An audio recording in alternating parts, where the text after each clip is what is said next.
Britishers India में आए थे तो उनका जो रूल था वो दो पार्ट्स में था।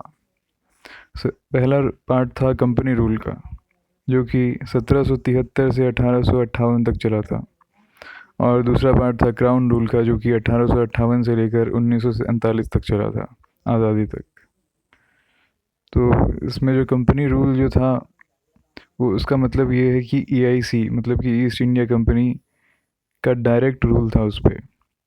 मतलब जो व्यापारिक कंपनी थी ईस्ट इंडिया कंपनी, वो रूल कर रही थी डायरेक्ट अपने ऑफिशियल्स के द्वारा, अपने ऑफिसर्स और अपने कर्मचारियों के द्वारा, और भारतीय लोग जो उनके अंडर काम कर रहे थे उनके द्वारा।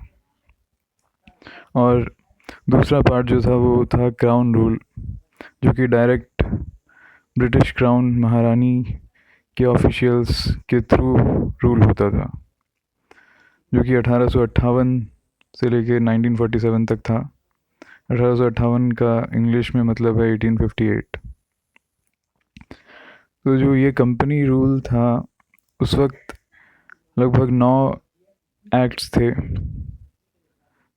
जैसा कि हम लक्ष्मीकांत बुक में पढ़ते हैं, हम लक्ष्मीकांत इंडियन पॉलिटी। या फिर क्राउन रूल जो था उसमें उसमें लगभग 7 थे और 2 कुछ अलग ही चीज़ें जिनको हम पढ़ते हैं।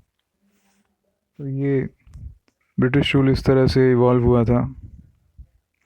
बेसिकली तो कंपनी रूल और क्राउन रूल में एक ही दिक्कत रही होगी, वो थी रेवेन्यू की, जो कि टैक्स किसके पास जाता है। मतलब कि कंपनी रूल में होता ये था कि जो ब्रिटिशर्स थे, जो कंपनी में ऑफिशियल्स के तौर पे काम करते थे, वो सारा का सारा रेवेन्यू खुद ही खा जाते थे और खुद ही उस और खुद ही अमीर बनते थे उससे, और बहुत ज़्यादा शो ऑफ भी होता था। तो जब वो ब्रिटेन में वापस जाते थे तो ये सब देख के वहाँ के लोगों को जलन हो रही थी या फिर उनके ऑफिशियल्स को बुरा लग रहा था, या फिर वो पर कहे तो बुक में तो ऐसा लिखा है कि वो तो